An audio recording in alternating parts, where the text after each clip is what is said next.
remember without reading the entire thing over again. What's going on? There's this pumpkin farmer. And when he passes the cops, what's his speed? 55. Totally fine. But why is he giving him a mischievous grin? Because he covered way too much space in way too little time in order for him to be maintaining legal speed, right? In order to be maintaining the legal speed. And how did we figure that out? Guys, why did I do 5 miles over 4/60th of an hour? I didn't see 4/60th anywhere in that problem. 5 miles in 4 minutes. And if I'm trying to do miles per hour, do I have to do a little bit of dimensional analysis? Yes. Or just think of 4 minutes as what portion of an hour? Well, 4/60th of an hour, of course, 4 out of 60 minutes. And so we said this quickly yesterday, but we didn't finish it. That didn't work so well. What is 5 over, oh my goodness, what is 5 over 4/60? 77? Really? I don't know. I was thinking about what happened yesterday. 75. Miles per hour. And what is this, guys? When we take distance over time, what is that? Change in distance over change in time? Average rate. Average rate. So we can say that. Because remember, it didn't just say for what speed can calculus copy ticket the farmer. You can ticket him for 75 miles per hour because why? Would this ticket hold up in court of law? Why or why not? Well, I'm not going to go into all the law or the reasoning, but can we prove it? Yes. And how can we prove it? Okay. Can we prove it? Yes. We can say by MBT,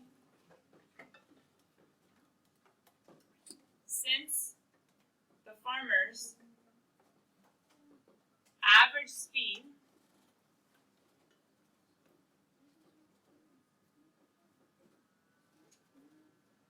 okay over there? Because I'm not exactly sure if you are. We need to focus. Since the farmer's average speed was 75 miles per hour, what does MVT tell us? Since the farmer's average speed was 75 miles per hour, motion is always continuous and differentiable. We don't even have to show it. Ooh, if you don't know, good thing your composition book is supposed to be open. Remember, your spiral is open, but he's underneath. Your composition book is open and on top because we're doing 2 more examples. Your composition book is open to your notes. When I just asked, what does MBT tell us? What should you guys be doing in those notes? Looking at MBT, order card number 23. At some point, when close to the instantaneous rate equals average rate. Hey, the little note underneath, right? At some point, the instantaneous rate has to be the average rate. So since his average speed was 75 miles per hour, what do we know? That was his instantaneous. Yeah, the farmer had to be going 75 miles per hour at least once. The farmer had to be going at least 75 miles per hour at least one time.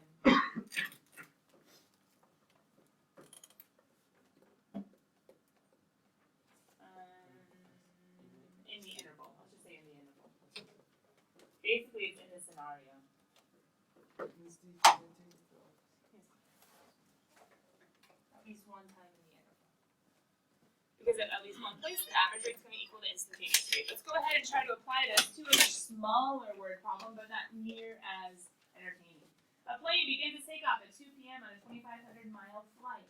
After 5.5 hours, the plane arrives at its destination.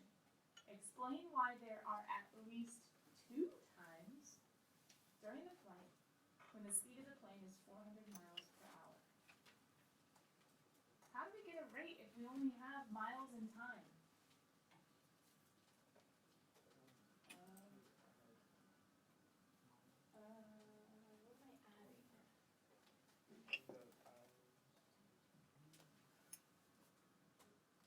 We can say the hours are the time.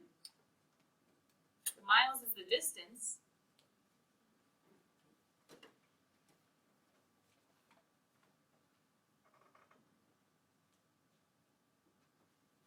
Okay, it's time for us to be alive and awake and alert, and our composition books open.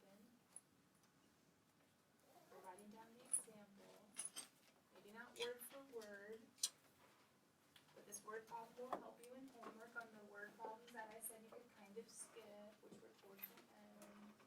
Come on, guys. If we're here, we may as well make the best use of it. If we waste today, then what was the point in coming? We could have stayed home in our PJs and our beds. Well, if our urban parents would have allowed us. That's you, I guess, your parents. Okay, come on. The plane begins its takeoff at 2 p.m. on a 2,500-mile flight. After 5.5 hours, it arrives. Forget the whole explain why there must be at least. I need to figure out something to do with rate, right? On the pumpkin farmer, what did I do first? Read it. After I read it, what did I do? Try to figure out his average speed, his average rate. So what am I going to do with the plane? Well, I have to somehow think about miles per hour. I can't think about miles per hour unless I think about miles and hours. Oh, look, they're right there. How do you find average rate? Change in distance over change in time. So, distance equals rate times time. That's not the one I want. I want average rate. Why aren't we doing f of b minus f of a all over b minus a? Because they just gave us the totals already. What's the change in distance? 2,500 miles. What's the change in time? 5.5 hours. Look, guys, we're just making units match. Miles per hour. That's all we're doing, right? Okay, someone, calculator. Calculation. 454. Oh my goodness. Average rate equals 454 point what?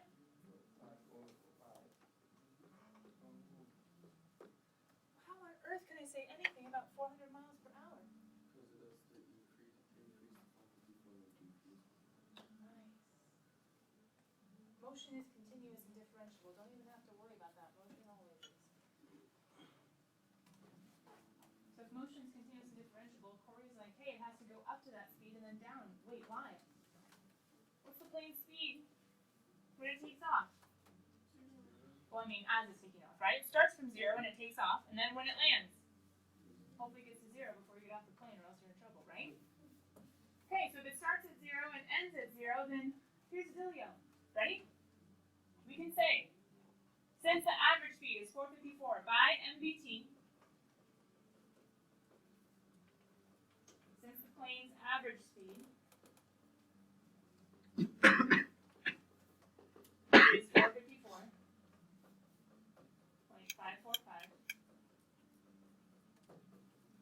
Oops. That was a horrible sentence.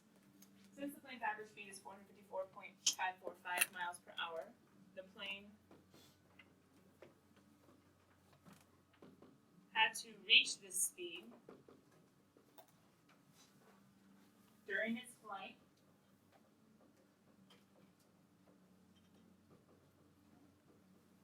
at least once. To be honest, since we can think about how it had all these lower speeds getting up to that, it probably went way faster because then it averaged out to be 454.545. But by MVT, all we can say is it had to reach that speed during its flight at least once. Its instantaneous speed had to be that at least once. Now, Corey's idea. To go from 0 to 454 and 454 to 0, it has to cross through, it has to hit an in-between value of 400. There's a theorem for that. Which theorem talks about in-between values? Intermediate value theorem. And by IVT, since the plane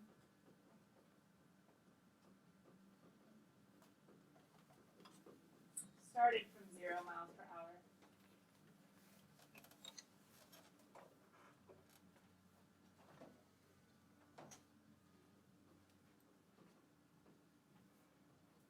had to reach 454.545 miles per hour. I'm going to say at least. Of course, it probably went faster.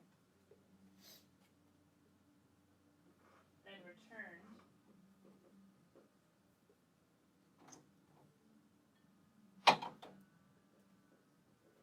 to 0 miles per hour. We could go into like all the scenario, like before it took off and when it landed, blah blah blah blah. But we're saying the numbers. It had to go from 0 to 454 and 454 back to 0. Then it must have gone 400 miles per hour at least twice. We don't have to, guys, look at what I'm doing. I'm not stating IVT with K's and F of C's and A's and B's and all that jazz. I'm just using it practically. And I'm saying, well, it went from 0 to 454.505 and then back to 0. It had to go through 400 twice. Why? I had to say by IVT. But if the AP guys were to read that and were to read that, they'd be like, sweet, point, and then probably an overall point. Go team. Not to say they give you this exact problem, but there has been quite a few that are similar. Where we have to state, hey, that's the average, sweet, it had to get up to at least that much. And then IVT says, sweet, it had to hit 400 at least twice as it went up to that speed, and then as it slowed back down, as it returned and parked. Okay. Whew. This one, not a word problem. Just a how do you see it. And I didn't give it to you for homework so that we could talk through it together now, okay? Here we go. The figure shows two parts of the graph of a continuous differentiable function f on negative 10 to 4. The derivative f prime is also continuous, which I guess kind of is the whole differentiable part. To print in a large copy, blah, blah, blah. Explain why f must have at least one zero. What theorem would tell me the function, who I'm looking at, and I only see two pieces, but they tell me it's continuous, so somehow it has to connect. What theorem would say f has to hit 0?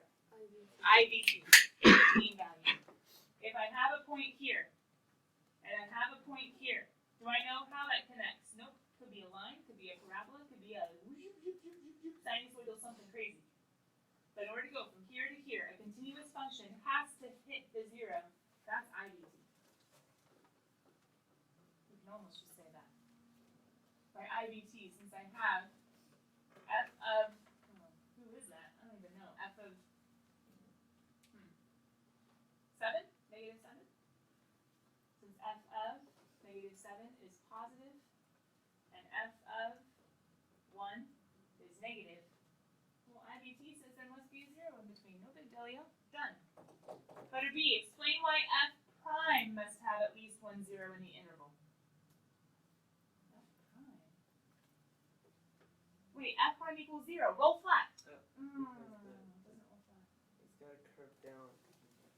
It has to curve down.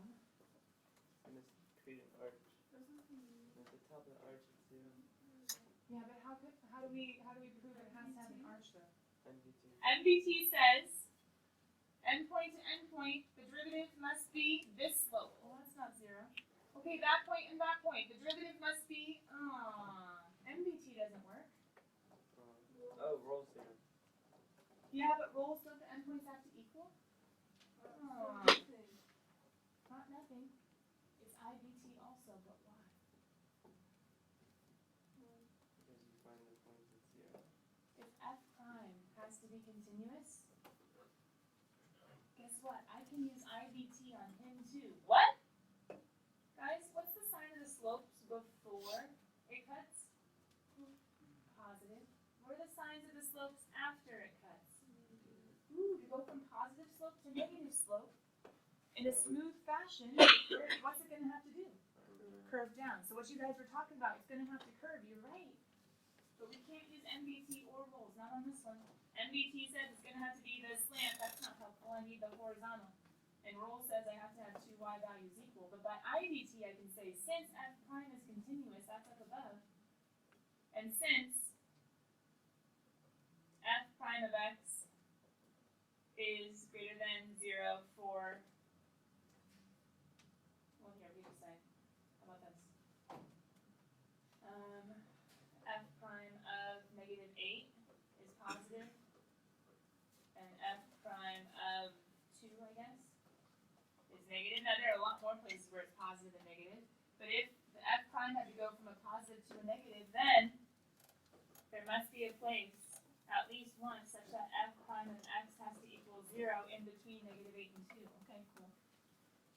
Since I have positive slopes before, negative slopes after, had to have a 0 in between. What's letter C say? Make a possible sketch of the function with 1, 0 of f. So can I do this? No. Because this isn't differentiable, right? That's not a smooth turn, that's a sharp turn. Okay, so undo that one. What could I do though? What do you guys see?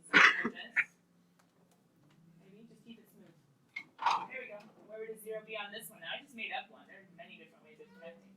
That's one way. You would have a 0 right there at the top. Does that make sense, kind of, kiddos? Homework. That's the one that we need to check the evens on. So let's go ahead and go quickly and check the evens. If you didn't get to the word problems, remember, that's okay. I told you to try all the ones with math. Well, I guess all of them with math, but try the ones that followed what we did in class yesterday, which were almost all, but I did give you a couple word problems. I didn't give you the how do you see it? Because remember that one we did all together. And I didn't give you that one word one because we were going to do that all together as well. Remember, you can always write down the evens at the top of your homework and go back and check them after you try. Okay? So here we go. You guys, keep me honest. What's our first even? Gracias. Final answer. F prime is going to equal 0 at -3. X-intercepts? What are they doing? Did they ask for them? Okay. Okay, so the 2 x-intercepts 0, 0, -6, 0, they were having you set the original equal to 0, and then they had you set the derivative equal to 0, which happens at -3. Number next one. 16. Why does Rolls not apply?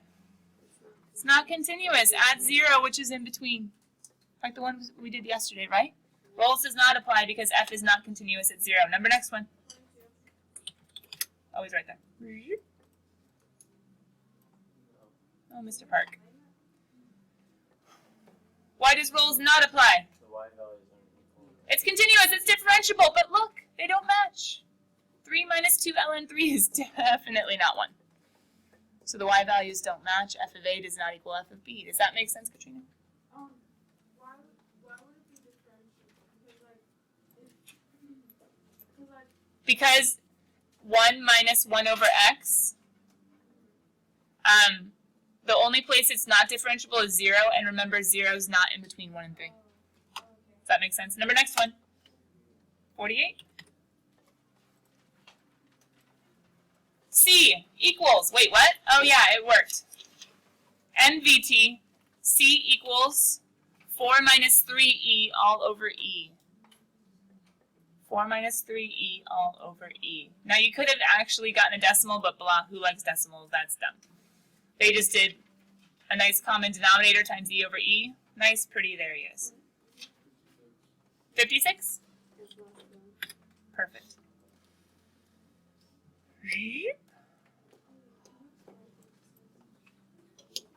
Well, we did them yesterday, right? Number 56. You can graph this little dude. He's a little curvy guy. There it is. Secant line, what do? You find the slope in between the 2 points. So F of B minus F of A all over B minus A. He ends up being this massive decimal, whatever. I would use the 2 ln 2 or ln of 4, but then, what do they do? Plug in point slope, just like we showed yesterday. Guys, in our notes, didn't we talk about how to do a secant line, how to do a tangent line? How many of you guys are using your notes on your homework? What's the point of taking notes if you don't use them? What did I tell you to do? Secant line. Plug in M. How do you find M? You plug into the formula between any 2 points they give you. What do you make your point? I don't care. BF of B or AF of A. Just pick a point and put them in. You could have picked 0, 0, or you could have picked the other point they gave you, which was technically 1/4. So you could have used this point, or you could have used that point. They used 0, 0 because it was easier and faster. Great. Both of them should have simplified to be the same. But for the tangent line, they had to take a derivative. Why? Because for a tangent line, how do you find the slope? Take the derivative. So then they went ahead and took the derivative, and then they plugged in, they found C for the 0. Oh no, this is MVT, it's not roll flat. They found C according to mean value theorem. It was nasty, it was gross, you didn't have to solve that by hand, guys. That's just a nasty decimal. And what they do with C, they plugged him in. They found C, F of C. They plugged C into the derivative to find F prime of C. Dun, dun, dun, dun, dun. Okay, so B, there you go. That's a line. C, there you go. That's a line. How on earth did they get this function, this graph with all 3? What did they do? What was Y1? That one The function, him. What was y2? The secant line, well, yeah, you could do either one. The tangent line, the secant line. How do you do those? You just type in what you had. So type him in as one y, type him in as another. If you're sure you did it right, it should cut and it should skim and they should be parallel. All right, kiddos. So, back to our section 3.2. We had an option today of what to do, and I kind of chose an option that was, hopefully, will be, hopefully, good for you and good for me. First of all, I want you guys to go ahead and pass around, if you guys look on the back board, this thing called AP number 1. We're going to pass around this thing called AP number 1. It's quite a while before you do make it down. Just because our book has had some cool multiple choice questions along the way that we've been able to do and see in our spiral in the morning. So this is your first multiple choice question worksheet for you, yourself, and you. Kiddos, let's do it this way because this is going to get really confusing. No, go ahead, Christian. Go ahead and give one to Ella for me. Okay, Ella, go and give the pile back to me. We have some funny issues with passing. So let's go ahead and we're going to go to a person. Whoever your group is, get enough for the people in your group right now. Pass it to the next person, get enough for your group. Pass the pile, enough for your group. Pass it, pass it, pass it. We'll be done. Sound good? As soon as you get it, name, period. Ooh, change. Oh, never mind. It already says group, right? Name, period, group. That group might change, but that's okay for right now. Does your number 1 look like my number 1? Oh, wait. Oh, no, that's for Monday. Does your number 1 look like my number 1? Don't worry, some people are still getting it. Hey, I'm not asking you to solve it right now, but question. Wait. Shh. I haven't even asked it yet. Does number 1 look like something we've done in homework? Yeah. Okay, shh. Number 2. Uh-oh.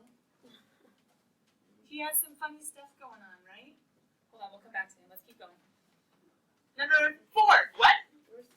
Don't worry, I picked and chose ones because this assignment was supposed to be like 4 pages. I made them like 1 front and back. Okay, number 4. Question, does that kind of look like something we've done before? Yeah.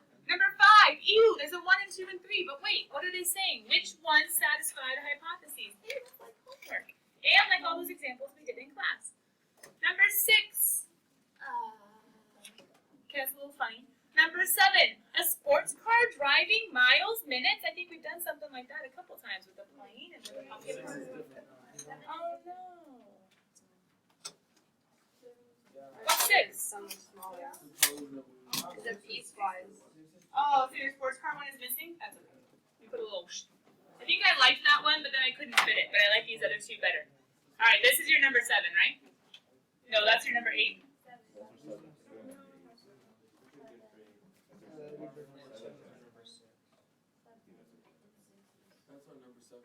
Number 14 is number 6.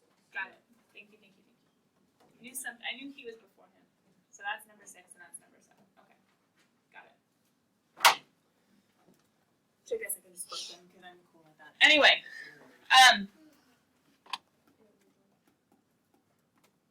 Kiddos, are some of these a little funny? Yes. But do they all have to do with mean and rolls? Yes. We move him over, let me get him down. I'm going to do 2 of them.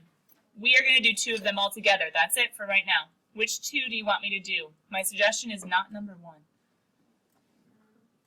Look at the worksheet. We just went through all of them. My suggestion is definitely not number 1. And I wouldn't necessarily say number 4, number 4, or number 5. So you didn't do this one either, right?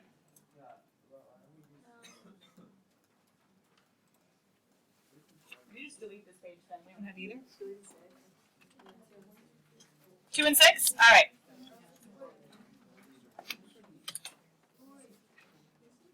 All right, number 2.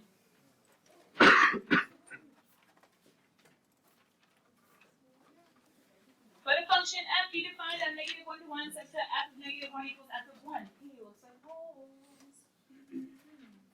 Consider the following properties that f might have. Ooh. Consider the following properties that f might have. F is continuous on negative 1 to 1, differentiable on negative 1 to 1, looks like rules. F of x equals cosine cubed of x, that's random. F of x equals absolute value of sine of pi x, that's random. Which properties ensure that there exists a c in negative 1 to 1 at which f prime of c equals 0? Okay, A. But what's the struggle with all of those option choices below? What if there's another one? Huh? What if there's another one? Wait a minute. Guess what? What? If you were to plug in negative 1 and 1, I'm pretty sure they're going to work in 2 and 3 also. Meaning, if I plug in negative 1 to cosine cubed, it's going to equal a positive 1 because cosine is an odd function. So then, yeah, cosine at a negative value is the exact same as the opposite of cosine of a positive value. Oh, stink-a-dink. And the same thing for the last one, because sine of negative pi absolute value is the same as sine of positive pi absolute value. We'll struggle. So this works for that and that also, but hold on. In order to be able to say this, Rolls has to be true. So what am I actually asking myself for these two? Because it hasn't been stated for me, so I have to test it myself. Are those functions differentiable? Are those functions continuous, right? Okay, so hold on. How do I figure out if they're continuous? Continuous. How's cosine, even if he's cubed? You gonna keep on going? Any vertical asymptote holes? No. How about this one? Is he continuous? Can sine, even if it's absolute value, he might do one of these and like pop up, and then do one of these and like pop up, and then do one of these and pop up. But is he continuous? Okay, they're continuous. What do I have to check? Are they differentiable? This one, if I was to take the derivative, it'd be 3 cosine squared of x times sine, but sine should be a negative. You prime. Can I plug in any numbers to him and he exists still? Yeah, he's fine. Uh-oh. Who else is true? Number 2. Now, guys, look at this. If I figured out that number 1 and 2 are true, I've just... Oh my goodness, I have a 50% chance of getting it right. Yeah, you're off. You only have 5 You only have 5.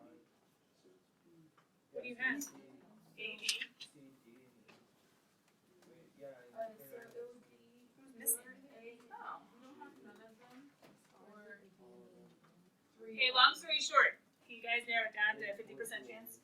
Alright, use your options. 100% chance because, why? Oh, it could be B or E, right? Or C. Not C. 1 and 2 have to be true. Okay, so for the last one, what do? We take the u, sine of pi x, over absolute value of u, absolute value of sine of pi x, all times u prime, which is pi times cosine of pi x, right? Derivative of sine of pi x times u prime, which is pi. Who cares about him? Who cares about him? That denominator, ruh-roh, I think he can't be 0. Question, when is sine 0? At 0 and pi and 2 pi. Stinks. If I plug in 1 and negative 1, wait a minute. Differentiable on the open interval, right? So, do I have to worry about at 1 pi or at negative 1 pi? So is there any place in between 1 pi and negative 1 pi where sine is 0? No. Oh, 0. Isn't 0 in between 1 and negative 1? Isn't sine of 0 0? Ha-ha! Nope, you fail. You're not differentiable at 0. Not differentiable at x equals 0. Therefore, our final answer is, for you guys, Lo siento, my answer choices are an old version, I guess. B, right? Yeah. 1, 2. And you guys said number 7 or 6? 6. Number 7, you're going to have to think about things like how to make a piecewise differentiable, continuous, make a match when you plug each other, and then differentiable, take the derivative, make it match. Okay, number 6. No, you guys already said 6. Suppose that we know that f is continuous and differentiable. Okay. Let's also suppose that we know that f of 6 is equal to negative 2, and that f prime is less than or equal to 10 for all x within 6 to 15. What is the largest possible value for f of 15? Huh. This is weird. They've given us f of a equals negative 2, and they've given us f of b that we don't know. And then they gave us what f prime of x has to be less than or equal to. It's kind of like they gave us parts of mean value theorem, but not the whole thing. Question, hold on, mean value theorem, continuous differentiable. We have a number, not zero. It's not rolls. What's the theorem say? F prime of C is equal to f of B, which is 15, right? Minus f of A, which is 6, all over B minus A, 15 minus 6. And what do they tell us that f prime must stay less than or equal to? 10. So how are we going to figure out the maximum value of 6? Sorry, at 15, of f of 15. Solve for F. Yeah, we know who he is, -2, and solve for f of 15. Okay, maybe I won't finish that one. I'll give you a hint on 7. Does that sound better to those of you who want 7? So I think you know how to finish 6. I'm not going to go all the way on 7. I will give you a hint. And my hint is, in order to satisfy the hypothesis, we know that it has to be continuous on 0, 3. Differentiable, which means the derivative has to be continuous on 0, 3. How do I make it piecewise continuous? I need the sides to match. How do I get the sides to match? Well, I have to have the limit as x approaches 0 of